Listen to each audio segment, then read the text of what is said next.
ಓಂ ಶ್ರೀ ಗುರುಭ್ಯೋ ನಮಃ. ಪ್ರಿಯ ಸ್ನೇಹಿತರೆ, ಎಲ್ಲರಿಗೂ ಈ ವೆಂಕಟೇಶ ಆಚಾರ್ಯನ ನಮಸ್ಕಾರಗಳು.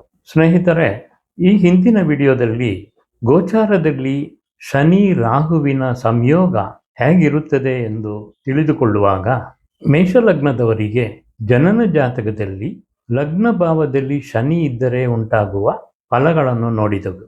ಇವತ್ತಿನ ಭಾಗದಲ್ಲಿ ಮೇಷಲಗ್ನದವರಿಗೆ ಜನ್ಮ ಜಾತಕದಲ್ಲಿ ಶನಿ 2ನೇ ಮನೆಯಾದ ವೃಷಭ ರಾಶಿಯಲ್ಲಿ ಸ್ಥಿತವಾಗಿದ್ದರೆ ಗೋಚಾರ ಶನಿಯ ಪರಿಣಾಮಗಳು ಏನು ಅಂತ ನೋಡೋಣ. ಮೀನ ರಾಶಿಗೆ ಬದಲಾವಣೆಯಾಗುವ ಗೋಚಾರ ಶನಿ ವರಮಾನದಲ್ಲಿ ಕೊರತೆಯನ್ನು ಕೊಡುತ್ತಾನೆ. ಕುಟುಂಬದವರಿಗಾಗಿ ಆಸ್ಪತ್ರೆ ಖರ್ಚು ಅಥವಾ ಹೊರ ದೇಶ ಹೋಗುವ ಖರ್ಚುಗಳನ್ನು ಕೊಡುತ್ತಾನೆ. ಗೋಚಾರ ಶನಿ 2ನೇ ಮನೆಯಾದ ಕುಟುಂಬ ಸ್ಥಾನವಾದ ವೃಷಭ ರಾಶಿಯಲ್ಲಿರುವ ಜನ್ಮ ಶನಿಯನ್ನು ದೃಷ್ಟಿಸುತ್ತಾನೆ. 2025 ಮಾರ್ಚ್ ತಿಂಗಳಲ್ಲಿ ಕುಂಭರಾಶಿಯಲ್ಲಿ ಸಂಚಾರ ಮಾಡುವ ಗೋಚಾರ ಶನಿಗೆ ಎದುರಿಗೆ ಬರುವ ಗೋಚಾರ ರಾಹು ಶನಿಯ ಅಶುಭ ಫಲಗಳ ತೀವ್ರತೆಯನ್ನು ಹೆಚ್ಚು ಮಾಡುತ್ತಾನೆ. ರಾಹುವಿನ ಕಾರಕತ್ವಗಳಾದ ಮೋಸ ಮಾಡುವುದು, ಮೋಸ ಹೋಗುವುದು, ಕಾನೂನಿಗೆ ವಿರುದ್ಧವಾದ ಕೆಲಸಗಳನ್ನು ಮಾಡಿ ಅದರಿಂದ ಆದಾಯ ಪಡೆಯುವುದು, ಮಾದಕ ವಸ್ತುಗಳ ತಯಾರಿಕೆ ಮತ್ತು ಮಾರಾಟ, ಪೋಲಿ ವಸ್ತುಗಳ ತಯಾರಿಕೆ, ಸುಳ್ಳು ಹೇಳುವುದು ಎನ್ನುವ ಹಲವಾರು ವಿಷಯಗಳನ್ನು ಕೊಡುತ್ತದೆ. ಜನನ ಜಾತಕದಲ್ಲಿ ಮೇಷ ಲಗ್ನದವರ 2ನೇ ಮನೆಯಾದ ವೃಷಭ ರಾಶಿಯಲ್ಲಿರುವ ಶನಿ ಕರ್ಕಾಟಕ ರಾಶಿಯನ್ನು ನೋಡುವುದರಿಂದ ತಾಯಿಗೆ ಅನಾರೋಗ್ಯವನ್ನು ಕೊಡುತ್ತದೆ. 8ನೇ ಮನೆಯಾದ ವೃಶ್ಚಿಕ ರಾಶಿಯನ್ನು ದೃಷ್ಟಿಸುವುದರಿಂದ ಜಾತಕನಿಗೆ ಕೆಲವು ಅಪಘಾತಗಳಿಂದ ಖರ್ಚು ಉಂಟಾಗಬಹುದು. ಕುಂಭರಾಶಿಯನ್ನು ದೃಷ್ಟಿಸುವುದರಿಂದ ಹಿರಿಯ ಸಹೋದರನಿಗಾಗಿ ಹಣ ಖರ್ಚು ಮಾಡುವ ಸ್ಥಿತಿಗಳು ಉಂಟಾಗುತ್ತದೆ. ಮೇಷಲಗ್ನದವರಿಗೆ 4ನೇ ಮನೆಯಾದ ಕರ್ಕಾಟಕ ರಾಶಿ ಸುಖ ಸ್ಥಾನವಾಗುತ್ತದೆ. 4ನೇ ಮನೆ ಗುರುತಿಸುವ ಭೂಮಿ, ಮನೆ, ವಾಹನವನ್ನು ಸಾಲದ ಮೇಲೆ ಖರೀದಿಸುವ ಸಾಧ್ಯತೆ ಉಂಟಾಗುತ್ತದೆ. ಶನಿಯ ಸಂಬಂಧ ಹಳೆಯ ಮನೆ ಅಥವಾ ಹಳೆಯ ವಾಹನವನ್ನು ತಗೊಳ್ಳುವ ಸ್ಥಿತಿಯನ್ನು ಉಂಟು ಮಾಡುತ್ತದೆ. ವೈರಸ್ ಫೀವರ್, ಕಫ, ಶೀತ, ಉಬ್ಬಸ, ಶ್ವಾಸ ತೊಂದರೆ ಹೆಚ್ಚಾಗಿರುತ್ತದೆ. ಕಾರಣ ರೋಗಗಳಿಗೆ ಕಾರಕನಾದ ಶನಿಗೆ 6ನೇ ಭಾವವಾದ ರೋಗ ಸ್ಥಾನದ ಸಂಬಂಧ ಇರುತ್ತದೆ. ಮೇಷಲಗ್ನದವರಿಗೆ ಜಾತಕದಲ್ಲಿ ಶನಿ 3ನೇ ಮನೆಯಾದ ಮಿಥುನ ರಾಶಿಯಲ್ಲಿ ಸ್ಥಿತವಾಗಿದ್ದರೆ ಸಿಂಹ, ಧನುಸ್ಸು, ಮೀನ ರಾಶಿಗಳನ್ನು ದೃಷ್ಟಿಸುತ್ತಾನೆ. ಮೀನ ರಾಶಿಗೆ ಬದಲಾವಣೆಯಾಗುವ ಗೋಚಾರ ಶನಿ ಮಕ್ಕಳ ಅನಾರೋಗ್ಯಗಳಿಗಾಗಿ ಅಥವಾ ಜಾತಕನ ತಾತನಿಗಾಗಿ ಆಸ್ಪತ್ರೆ ಖರ್ಚು ಮಾಡುವುದನ್ನು ಗುರುತಿಸುತ್ತದೆ. ಮಕ್ಕಳ ಹೊರ ದೇಶ ಅಥವಾ ಹೊರ ರಾಜ್ಯ ಅಥವಾ ಹಾಸ್ಟೆಲ್ ವಾಸಗಳಿಗಾಗಿ ಹಣ ಖರ್ಚು ಮಾಡಬೇಕಾಗಿರುತ್ತದೆ.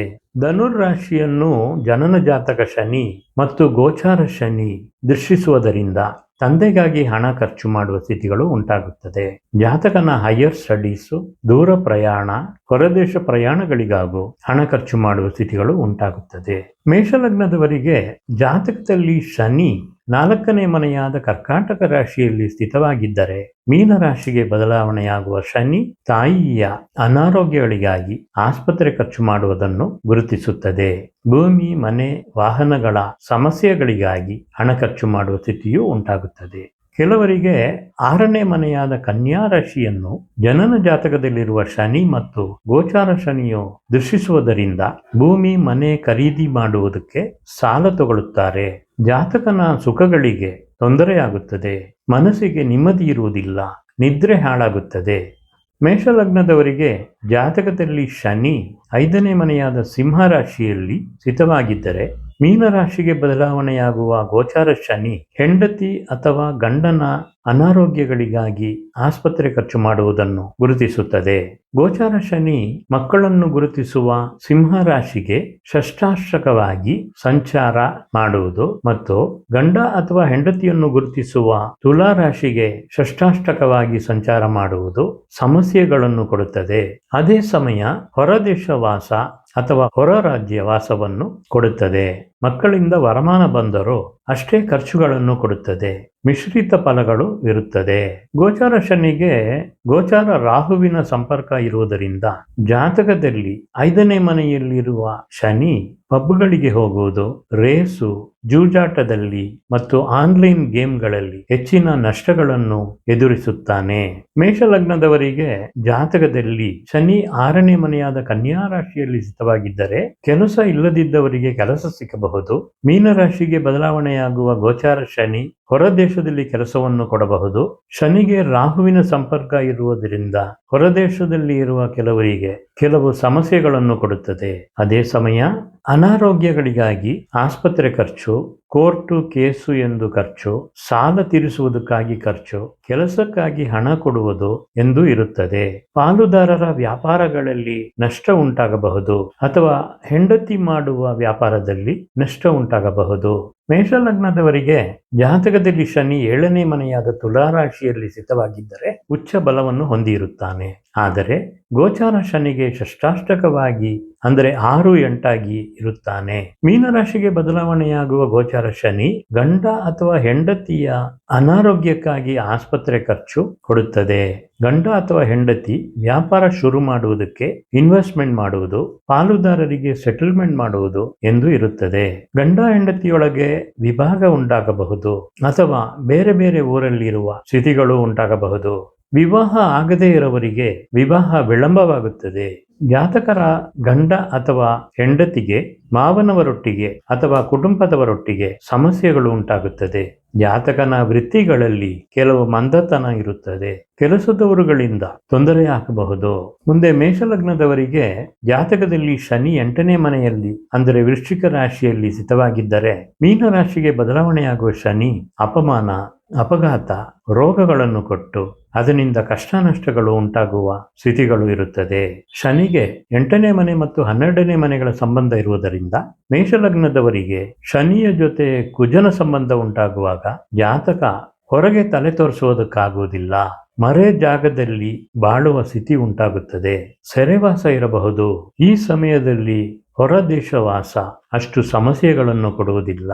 ಮೇಷಲಗ್ನದವರಿಗೆ ಜಾತಕದಲ್ಲಿ ಶನಿ 9ನೇ ಮನೆಯಾದ ಧನುರ್ರಾಶಿಯಲ್ಲಿ ಸ್ಥಿತವಾಗಿದ್ದರೆ ಗೋಚಾರ ಶನಿ ಜಾತಕನ ಹೊರದೇಶವಾಸ, ತಂದೆಗಾಗಿ ಹಣ ಖರ್ಚು, ಸಾಲ ತೀರಿಸುವುದಕ್ಕಾಗಿ ಹಣ ಖರ್ಚು, ಮಕ್ಕಳ ಉನ್ನತ ಶಿಕ್ಷಣಗಾಗಿ ಹಣ ಖರ್ಚು ಮಾಡುವ ಸ್ಥಿತಿಗಳು ಉಂಟಾಗುತ್ತದೆ. ಶನಿಗೆ ಗುರುವಿನ ಸಂಪರ್ಕ ಇದ್ದರೆ ಕೆಲವರಿಗೆ ದೇವಸ್ಥಾನ ವಿಷಯಗಳಿಗಾಗಿ ಹಣ ಖರ್ಚು ಮಾಡುವ ಸ್ಥಿತಿ ಉಂಟಾಗುತ್ತದೆ. ಜಾತಕನ ವೃತ್ತಿಗಳಲ್ಲಿ ಕೆಲವು ಮಂದತನ ಇರುತ್ತದೆ. ಕೆಲಸದವರುಗಳಿಂದ ತೊಂದರೆಗಳು ಇರುತ್ತದೆ. ಮೇಷಲಗ್ನದವರಿಗೆ ಜಾತಕದಲ್ಲಿ ಶನಿ 10ನೇ ಮನೆಯಾದ ಮಕರ ರಾಶಿಯಲ್ಲಿ ಸ್ಥಿತವಾಗಿದ್ದರೆ ತನ್ನ ಸ್ವಕ್ಷೇತ್ರ ಬಲವನ್ನು ಹೊಂದಿರುತ್ತಾನೆ. ಮೀನರಾಶಿಗೆ ಬದಲಾವಣೆಯಾಗುವ ಗೋಚಾರ ಶನಿಗೆ 11ನೇ ಸ್ಥಾನದಲ್ಲಿ ಜನನ ಜಾತಕ ಶನಿ ಇರುತ್ತಾನೆ. ವೃತ್ತಿಗಳಿಂದ ಬರುವ ವರಮಾನ ಮತ್ತು ಲಾಭವನ್ನು ಹೊರದೇಶದಲ್ಲಿ ಇನ್ವೆಸ್ಟ್ ಮಾಡುತ್ತಾನೆ. ತನ್ನ ಸ್ವಂತ ಊರಲ್ಲೂ ಆಸ್ತಿಗಳನ್ನು ಖರೀದಿ ಮಾಡಿಕೊಳ್ಳುತ್ತಾನೆ. ವೃತ್ತಿಯಲ್ಲಿ ಉನ್ನತ ಸ್ಥಿತಿಯಲ್ಲಿರುತ್ತಾನೆ. ಇಂಪೋರ್ಟ್ ಎಕ್ಸ್ಪೋರ್ಟ್ ಬಿಸಿನೆಸ್ ಚೆನ್ನಾಗಿರುತ್ತದೆ. ಸ್ಲೋ ಅಂಡ್ ಸ್ಟಡಿ ರೇಸಲ್ಲಿ ವ್ಯಾಪಾರ ಮಾಡುತ್ತಾನೆ. ತಂದೆಯಿಂದ ಆಧಾರ ಇರಬಹುದು. ತಾಯಿಯ ಅನಾರೋಗ್ಯದಿಂದ ಜಾತಕನಿಗೆ ದುಃಖ ಉಂಟಾಗಬಹುದು. ಮೇಷಲಗ್ನದವರಿಗೆ ಜಾತಕದಲ್ಲಿ ಶನಿ 11ನೇ ಮನೆಯಾದ ಕುಂಭರಾಶಿಯಲ್ಲಿ ಸ್ಥಿತವಾಗಿದ್ದರೆ ತನ್ನ ಸ್ವಕ್ಷೇತ್ರದಲ್ಲಿ ಮೂಲ ತ್ರಿಕೋಣ ಬಲವನ್ನು ಹೊಂದಿರುತ್ತಾನೆ. ಗೋಚಾರದಲ್ಲಿ 12ನೇ ಮನೆಯಲ್ಲಿರುವುದರಿಂದ ಮಿಶ್ರಿತ ಫಲಗಳನ್ನು ಕೊಡುತ್ತಾನೆ. ಲಾಭಾಧಿಪತಿ ಶನಿ 3ನೇ ದೃಷ್ಟಿಯಾಗಿ ಮೇಷಲಗ್ನವನ್ನು ದೃಷ್ಟಿಸುತ್ತಾನೆ. ಅದೇ ಸಮಯ 10ನೇ ದೃಷ್ಟಿಯಾಗಿ 8ನೇ ಮನೆಯನ್ನು ದೃಷ್ಟಿಸುತ್ತಾನೆ. ಗೋಚಾರ ಶನಿ 3ನೇ ದೃಷ್ಟಿಯಾಗಿ ವೃಷಭ ರಾಶಿಯನ್ನು ದೃಷ್ಟಿಸುತ್ತಾನೆ. ಸಾಮಾನ್ಯವಾಗಿ ಯಾವ ಲಗ್ನಕ್ಕೂ 2 ಮತ್ತು 7ನೇ ಮನೆಗಳು ಮಾರಕ ಸ್ಥಾನಗಳಾಗಿರುತ್ತವೆ. ಆದ್ದರಿಂದ ಶನಿಗೆ 2, 6, 8, 12ನೇ ಮನೆಗಳ ಸಂಬಂಧ ಇರುವುದರಿಂದ ಜಾತಕನಿಗೆ ಆರೋಗ್ಯದಲ್ಲಿ ಆದಷ್ಟು ಸಮಸ್ಯೆಗಳು, ಹಣ ಖರ್ಚು ಉಂಟಾಗುವ ಸಾಧ್ಯತೆ ಇರುತ್ತದೆ. ಕೆಲವು ಸಮಯಗಳಲ್ಲಿ ಜೀವಕ್ಕೆ ಅಪಾಯ ಉಂಟಾಗುವ ಗಂಟಕಗಳು ಉಂಟಾಗಬಹುದು. ಕೆಲವು ಸಮಯಗಳಲ್ಲಿ ಹಠಾತ್ ಧನಲಾಭಗಳು ಇರುತ್ತದೆ. ಮೇಷಲಗ್ನದವರಿಗೆ ಜಾತಕದಲ್ಲಿ ಶನಿ 12ನೇ ಮನೆಯಾದ ಮೀನರಾಶಿಯಲ್ಲಿ ಸ್ಥಿತವಾಗಿದ್ದು ಗೋಚಾರ ಶನಿಯು ಅಲ್ಲಿಗೆ ಬರುವಾಗ 12ನೇ ಮನೆಯ ಕಾರಕತ್ವ ಫಲಗಳನ್ನು 2 ಪಾಲು ಕೊಡುತ್ತಾನೆ. 2ನೇ ವೃತ್ತಿ, ಪೂರ್ವಿಕವನ್ನು ಬಿಟ್ಟು ಹೊರದೇಶದಲ್ಲಿರುವುದು, ಬಂಡವಾಳ ಹಾಕುವುದು ಅಥವಾ ಖರ್ಚು ಮಾಡುವುದು, ವರಮಾನದಲ್ಲಿ ಕೊರತೆ, ಅನಾರೋಗ್ಯ, ಆಸ್ಪತ್ರೆ ವಾಸ, ತೀರ್ಥಯಾತ್ರೆ, ದೂರ ಪ್ರಯಾಣಗಳಿಗೆ ಖರ್ಚು ಎನ್ನುವ ಫಲಗಳನ್ನು ಅನುಭವಿಸುವವನಾಗಿರುತ್ತಾನೆ. ಈ ಫಲಗಳನ್ನು ಶನಿಗೆ ಇರುವ ಇತರ ಶುಭ ಅಶುಭ ಗ್ರಹಗಳ ಸಂಬಂಧ ಮತ್ತು ನಡೆಯುವ ದಶಾಭುಕ್ತಿಗಳಿಗೆ ತಕ್ಕಂತದಾಗಿಯೂ ಜಾತಕನ ವಯಸ್ಸಿಗೆ ತಕ್ಕಂತದಾಗಿಯೂ ಫಲಗಳು ನಡೆಯುತ್ತದೆ ಎಂದು ಹೇಳಬಹುದು. ಮೇಷಲಗ್ನದವರಿಗೆ ಕನ್ಯಾ ರಾಶಿ, ವೃಶ್ಚಿಕ ರಾಶಿ, ಮಕರ ರಾಶಿಯಲ್ಲಿ ಶನಿ ಇರುವ ಜಾತಕರಿಗೆ 2ನೇ ಮನೆಯಲ್ಲಿ 2025 ಮೇ ತಿಂಗಳು 14ನೇ ತಾರೀಕುವರೆಗೆ ಸಂಚಾರ ಮಾಡುವ ಗುರು ಕನ್ಯಾ ರಾಶಿ, ವೃಶ್ಚಿಕ ರಾಶಿ, ಮಕರ ರಾಶಿಯನ್ನು ದೃಷ್ಟಿಸುವುದರಿಂದ ಈ ಜಾತಕರುಗಳಿಗೆ ನಡೆಯುವ ಸಮಸ್ಯೆಗಳ ತೀವ್ರತೆ ಕಡಿಮೆಯಾಗಿರುತ್ತದೆ. ಇನ್ನು ಮುಂದೆ 2025ರಲ್ಲಿ ರಾಶಿ ಬದಲಾವಣೆಯಾಗುವ ರಾಹು ಮತ್ತು ಕೇತುವಿನ ಪರಿಣಾಮಗಳ ಬಗ್ಗೆ ನೋಡೋಣ. ಅಶುಭ ಗ್ರಹ ಎಂದು ಹೇಳುವ ರಾಹು ಮೀನರಾಶಿಯಿಂದ 2025ನೇ ವರ್ಷ ಮೇ ತಿಂಗಳು 19ನೇ ತಾರೀಕು ಕುಂಭರಾಶಿಗೆ ಬದಲಾವಣೆಯಾಗುತ್ತಾನೆ. ಈ ಸಂದರ್ಭದಲ್ಲಿ ಮಾರ್ಚ್ 30ನೇ ತಾರೀಕು ಮೀನರಾಶಿಗೆ ಬದಲಾವಣೆಯಾಗುವ ಶನಿಗೆ ಎದುರಾಗಿ ರಾಹು ಬರುವುದರಿಂದ ಏಪ್ರಿಲ್ 20ನೇ ತಾರೀಕುವರೆಗೆ ಇರುವ 20 ದಿನಗಳ ಕಾಲದಲ್ಲಿ ಈ 2 ಅಶುಭ ಗ್ರಹಗಳ ಸಂಯೋಗದ ಪರಿಣಾಮ ಇರುತ್ತದೆ. ರಾಹು ಎಲ್ಲಾ ವಿಷಯಗಳನ್ನು ನಕಾರಾತ್ಮಕ ರೀತಿಯಲ್ಲಿ ದೊಡ್ಡ ಮಾಡುವ ಕೆಲಸಗಳನ್ನು ಮಾಡುತ್ತಾನೆ. ಕಾನೂನಿಗೆ ವಿರುದ್ಧವಾದ ಕೆಲಸಗಳನ್ನು ಮಾಡುತ್ತಾನೆ. ವೈರಸ್ ಮೂಲಕವಾದ ರೋಗಗಳನ್ನು ಅಭಿವೃದ್ಧಿ ಮಾಡುತ್ತಾನೆ. ರಾಹುವಿನ ಜೊತೆ ರೋಗಕಾರಕನಾದ ಶನಿಯ ಸಂಪರ್ಕ ರೋಗಗಳ ತೀವ್ರತೆಯನ್ನು ಹೆಚ್ಚು ಮಾಡಿ ಆದ್ದರಿಂದ ಆಸ್ಪತ್ರೆಯಲ್ಲಿ ಚಿಕಿತ್ಸೆ ತಗೊಳ್ಳುವ ಸ್ಥಿತಿಯನ್ನು ಉಂಟು ಮಾಡುತ್ತಾನೆ. ಹೊರದೇಶ, ಹೊರ ರಾಜ್ಯ ಕಳಿಸುವ ಕೆಲಸವನ್ನು ರಾಹು ಚೆನ್ನಾಗಿ ಮಾಡುತ್ತಾನೆ. ಅಪಮಾನ, ಅಪಘಾತ, ನಷ್ಟ, ವಿಷದಿಂದ ಅಪಾಯ, ವೈರಸ್ಗಳಿಂದ ರೋಗ, ಕೆಟ್ಟ ಸಹವಾಸ, ಕೆಟ್ಟ ಅಭ್ಯಾಸಗಳನ್ನು ಕೊಡುವ ಸ್ಥಿತಿಯನ್ನು ಉಂಟು ಮಾಡುತ್ತಾನೆ. ಸೂರ್ಯ ಮತ್ತು ಕುಜನ ಸಂಬಂಧ ಪೊಲೀಸು ಮತ್ತು ಸರ್ಕಾರದಿಂದ ದಂಡ, ಶಿಕ್ಷೆ, ಸೆರೆವಾಸ ಸಿಕ್ಕುವ ಸಾಧ್ಯತೆ ಉಂಟು ಮಾಡುತ್ತದೆ. ಸಿಂಹ ಲಗ್ನದವರು ಎಚ್ಚರಿಕೆಯಿಂದ ಇರಬೇಕು. ಅವರಿಗೆ 8ನೇ ಭಾವವಾದ ಮೀನರಾಶಿಯಲ್ಲಿ ಲಗ್ನಾಧಿಪತಿ ಸೂರ್ಯ ಸಂಚಾರ ಮಾಡುವಾಗ 2025 ಮಾರ್ಚ್ 15ನೇ ತಾರೀಕಿಂದ ಸೂರ್ಯನ ಶತ್ರುವಾದ ರಾಹುವಿನ ಸಂಯೋಗ ಉಂಟಾಗುತ್ತದೆ. 2025 ಏಪ್ರಿಲ್ 3ನೇ ತಾರೀಕು ಬುಧ, ಶುಕ್ರ, ರಾಹು, ಶನಿ ಎಲ್ಲ ಮೀನರಾಶಿಯಲ್ಲಿ ಒಟ್ಟಿಗೆ ಸೇರುವ ಸ್ಥಿತಿ ಉಂಟಾಗಿ ಸಿಂಹ ಲಗ್ನದವರಿಗೆ 8ನೇ ಮನೆ ಬಲವಾಗಿ ತನ್ನ ಅಶುಭ ಫಲಗಳನ್ನು ಕೊಡುವ ಸ್ಥಿತಿ ಉಂಟಾಗುತ್ತದೆ. ಆದ್ದರಿಂದ ಮಾರ್ಚ್ 30ನೇ ತಾರೀಕಿಂದ ಶುರುವಾಗುವ 45 ದಿನಗಳ ಕಾಲ ಸಿಂಹ ಲಗ್ನದವರು ಎಚ್ಚರಿಕೆಯಿಂದ ಇರಬೇಕು. ಅದೇ ರೀತಿ ತುಲಾ ಲಗ್ನದವರಿಗೆ 6ನೇ ಭಾವವಾದ ಮೀನರಾಶಿಯಲ್ಲಿ ಈ ಗ್ರಹಗಳ ಸೇರುವಿಕೆ ಉಂಟಾಗುವುದರಿಂದ ತುಲಾ ಲಗ್ನದವರು ಎಚ್ಚರಿಕೆಯಿಂದ ಇರಬೇಕು. ಗೋಚಾರ ಶನಿ ವೃಷಭ ರಾಶಿಯನ್ನು 3ನೇ ದೃಷ್ಟಿಯಾಗಿ ದೃಷ್ಟಿಸುವುದರಿಂದ ತುಲಾ ಲಗ್ನದವರಿಗೆ 8ನೇ ಭಾವದ ಅಶುಭ ಫಲಗಳು ನಡೆಯುವ ಸಾಧ್ಯತೆ ಇರುತ್ತದೆ. ವೃಷಭ ರಾಶಿಯಲ್ಲಿರುವ ಗೋಚಾರ ಗುರು ಪರಿವರ್ತನೆಯಾಗಿ ಮೀನರಾಶಿಗೆ ಬದಲಾವಣೆಯಾಗುವುದರಿಂದ ನಡೆಯುವ ಅಶುಭ ಫಲಗಳ ತೀವ್ರತೆ 50% ಕಡಿಮೆಯಾಗಬಹುದು. ಆದರೆ ಇವರ ಜನನ ಜಾತಕದಲ್ಲಿ ಗುರು ಯಾವ ಅಶುಭ ಸಂಬಂಧವೂ ಇಲ್ಲದೆ ಇರಬೇಕು. ವೃಶ್ಚಿಕ ಲಗ್ನದವರಿಗೆ 5ನೇ ಭಾವವಾದ ಪೂರ್ವ ಪುಣ್ಯ ಭಾವವಾದ ಮೀನರಾಶಿಯಲ್ಲಿ ಈ ಗ್ರಹಗಳ ಸೇರುವಿಕೆ ಉಂಟಾಗುವುದರಿಂದ ಕೆಟ್ಟ ಫಲಗಳ ತೀವ್ರತೆ ಕಡಿಮೆಯಾಗಿರುತ್ತದೆ. ಈ ಕಾಲದಲ್ಲಿ ವೃಶ್ಚಿಕ ಲಗ್ನಕ್ಕೆ ಗೋಚಾರ ಗುರುವಿನ ದೃಷ್ಟಿ ಇರುವುದರಿಂದ ಕೆಡು ಫಲಗಳ ಪರಿಣಾಮ ಕಡಿಮೆಯಾಗಿರುತ್ತದೆ. ಧನುರ್ ಲಗ್ನದವರಿಗೆ ಸುಖಭಾವವಾದ ಮೀನರಾಶಿಯಲ್ಲಿ ಈ ಗ್ರಹಗಳ ಸೇರುವಿಕೆ ಇದ್ದರೂ ಈ ಕಾಲದಲ್ಲಿ ಲಗ್ನಾಧಿಪತಿ ಗುರು ಪರಿವರ್ತನೆಯಾಗಿ ಮೀನರಾಶಿಗೆ ಬರುವುದರಿಂದ ಕೆಟ್ಟ ಫಲಗಳ ತೀವ್ರತೆ ಬಹಳ ಕಡಿಮೆಯಾಗಿರುತ್ತದೆ. ಭೂಮಿ, ಮನೆ, ವಾಹನ ಖರೀದಿ ಮಾಡುವ ಸ್ಥಿತಿ ಉಂಟಾಗುತ್ತದೆ. ವೃತ್ತಿಗೆ ಬೇಕಾಗಿರುವ ಮೆಷಿನರಿಗಳನ್ನು ಖರೀದಿ ಮಾಡುತ್ತಾರೆ.